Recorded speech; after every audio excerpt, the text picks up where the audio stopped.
आप देख रहे हैं डार्क फाइल्स। डार्क फाइल्स में आज की कहानी हमारे साथ शेयर की है कृष्णा जी ने। तो चलिए बढ़ते हैं आज की इस वीडियो की ओर।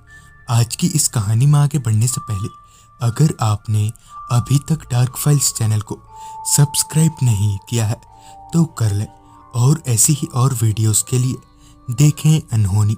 चैनल की लिंक आपको नीचे डिस्क्रिप्शन बॉक्स में मिल जाएगी।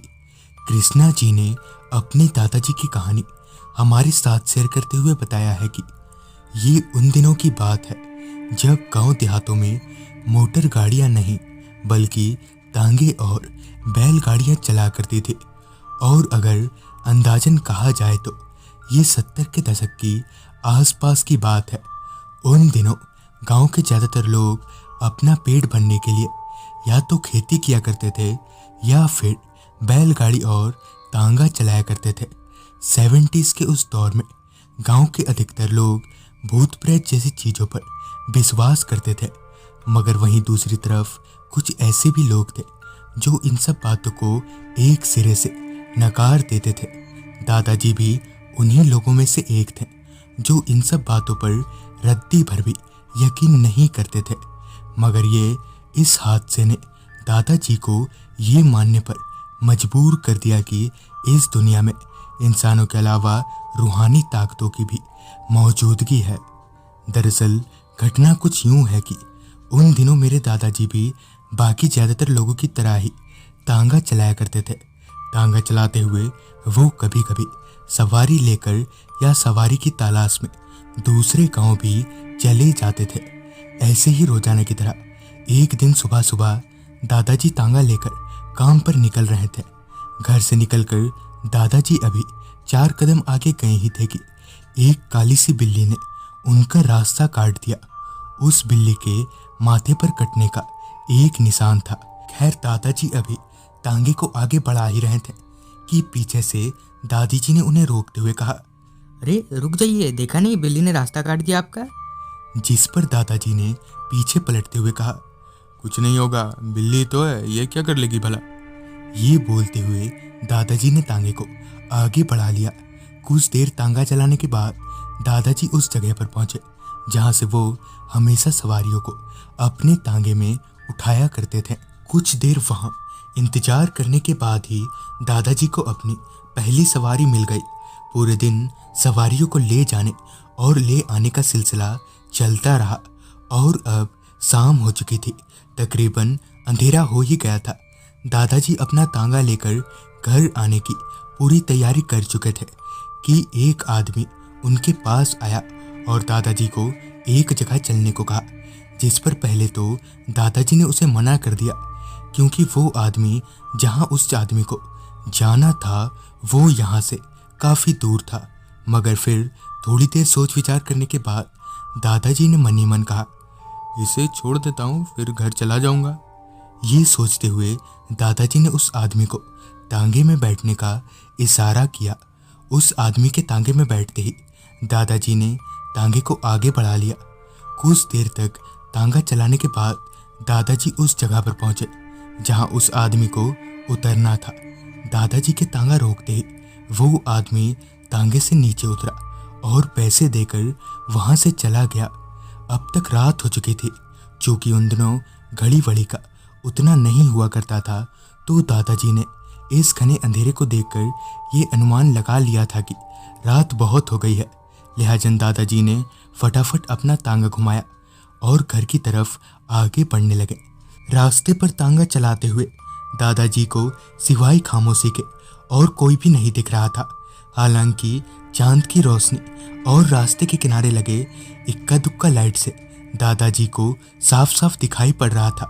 रात का वक्त होने की वजह से दादाजी को अब हल्की हल्की ठंड लगने लगी थी। दादाजी अभी आगे बढ़ ही रहे थे कि सामने सड़क के किनारे उन्हें एक औरत दिखी जिसने कि बुर्का पहना हुआ था।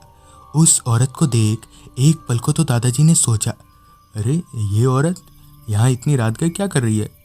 दादाजी तांगा चलाते हुए उस बुर्के वाली औरत के पास पहुंचे और अपना तांगा रोकते हुए कहा, क्या बात है मोहतरमा, कहीं जाना है क्या आपको? कहो तो मैं छोड़ दूं आपको।